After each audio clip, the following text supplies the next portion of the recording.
Continuando nossa atividade, vamos falar um pouco a respeito das razões trigonométricas dos três ângulos notáveis, que são 30, 45 e 60 graus. Primeira coisa, pegar uma folha de caderno, só que a gente vai retirar essa aba. Se você não tiver uma aba bem recortada, pode recortar para que fique parecido mesmo com uma folha de papel A4, se você for fazer no caderno. Então, vamos colocar nessa posição vertical, essa posição aqui, e vamos dobrar. Você vai pegar essa parte aqui e trazer para cá. Que quando você fizer isso, você vai obter, para quem não sabe, um quadrado. Para você obter um quadrado perfeito, é simplesmente você pegar uma parte desse papel, trazer para o segmento oposto, e aí você vai recortar. Recorte essa parte que fica. Então, a gente pega essa ponta aqui, traz para cá. Isso aqui que a gente obtém é um triângulo retângulo, que se a gente for abrir novamente, nós vamos encontrar um quadrado. Então, você vai recortar essa parte aqui, você vai ficar com dois triângulos. Você pode e deve recortar. Recorte, você fica com dois triângulos, só que dois triângulos retângulos e isósceles. Então, na verdade, o que você vai ficar é com esse triângulo aqui, olha só. Triângulo retângulo, que foi o que a gente fez aqui. Coloquei aqui o símbolo de triângulo retângulo, tá aqui, olha só, ângulo reto. E aí, como nós dividimos em duas partes, cada uma delas ficou com um ângulo de 45 graus. Aí vem novamente para a gente responder as questõezinhas. Então, trazendo só esse aqui, que é o que a gente precisa para responder as questões.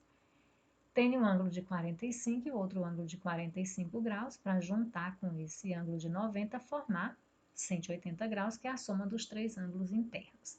Então, a pergunta é, para você observar e dizer se esse triângulo é retângulo. Lógico que você já sabe por que esse triângulo é retângulo, né? Para você dizer também qual é a medida desses outros dois ângulos agudos também. Será que são iguais? Por que são iguais? Use o seu transferidor. É aí onde vai entrar o uso daquele transferidor que a gente construiu em alguma situação anterior. Para isso tudo, é importante que você registre, escreva, faça suas anotações, coloque as suas opiniões, por que é cada uma dessas respostas aqui. Por que a gente diz que esse triângulo é isósceles? Qual é a característica de um triângulo isósceles? Nós sabemos que quanto aos lados, eles podem ser equiláteros, isósceles e escalenos. Por que eu já afirmo que isso aqui é um isósceles? Aqui está perguntando, mas eu já estou afirmando. Já afirmei anteriormente que ele é um triângulo isósceles. Logicamente, você vai poder fazer essa sua dedução também. Coloque a sua justificativa, por que você pensa com relação a determinada coisa. Feito isso, nós temos aqui esse ângulo de 45 graus, que logicamente é igual a esse outro ângulo de 45. Você vai medir o cateto oposto desse ângulo aqui. Se você tem esse ângulo aqui de 45, quem está em frente a ele é o cateto oposto. Quem está do lado dele, partindo dele, é o cateto adjacente. E quem está em frente ao ângulo reto é a nossa conhecida hipotenusa. Faça as medidas, anote aqui, pegue uma régua para fazer isso. E aí você vai calcular o seno, cosseno e a tangente de 45 graus. Lembrando que nós já sabemos a definição de seno, que é a medida do cateto oposto dividido pela hipotenusa.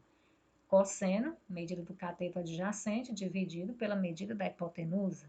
E a tangente, cateto oposto, dividido pelo cateto adjacente. Então, você vai fazer a medição, vai colocar todas essas respostas aí. Para a gente construir o ângulo de 30 e de 60 graus, é o mesmo triângulo, é claro, a gente vai precisar do nosso bom e velho transferidor. Na figura aqui mostra um transferidor normal, convencional, mas você pode colocar o seu, que você construiu. Para isso, você pode dobrar. Nesse aqui você não pode dobrar, mas o seu, que é dobrável, pode dobrar. Coloque aqui o ângulo de 30 graus. Esse aqui vai ser 90, lógico, e aqui você vai colocar o de 60 graus, que é mais ou menos isso aqui, olha só. Eu fiz aqui no meu, medi, coloquei o meu transferidor aqui, 30 graus, aqui 60 graus, fiz o recorte e obtive esse triângulo aqui, que é o semelhante a essa figura que ele chamou aqui de figura 4, né? Então, a gente vai ter aqui nesse mesmo triângulo 90 graus, que é o ângulo reto, esse de 60 e o de 30 graus, para que a gente possa fazer as observações. O processo é o mesmo, você vai colocar o seu ângulo de 30 graus, veja quem é o cateto oposto a esse ângulo de 30 graus, coloque a medida. Quem é o cateto adjacente, quem é a hipotenusa.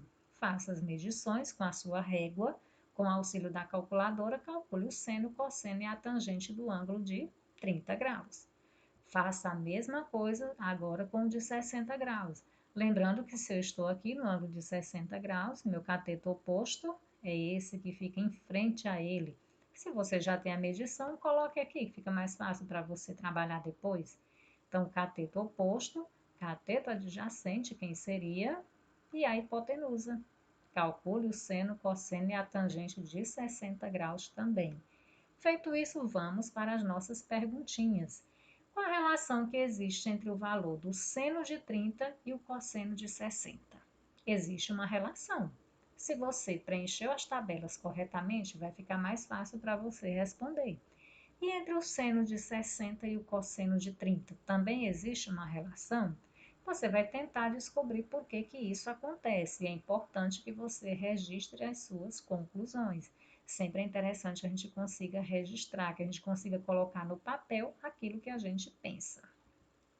Feito isso, você vai só preencher essa tabela aqui para a gente analisar com relação ao ângulo de 30. Qual é o valor do seno de 30 e do cosseno de 30? Você vai colocar o seu resultado aqui e coloque a tangente de 30. Não sei se vocês lembram, mas a tangente, ele é o resultado do cateto oposto dividido pelo cateto adjacente, que também nada mais é do que o seno dividido pelo cosseno. A tangente, na verdade, ela é digamos que seja um subproduto, ela é uma divisão do seno pelo cosseno.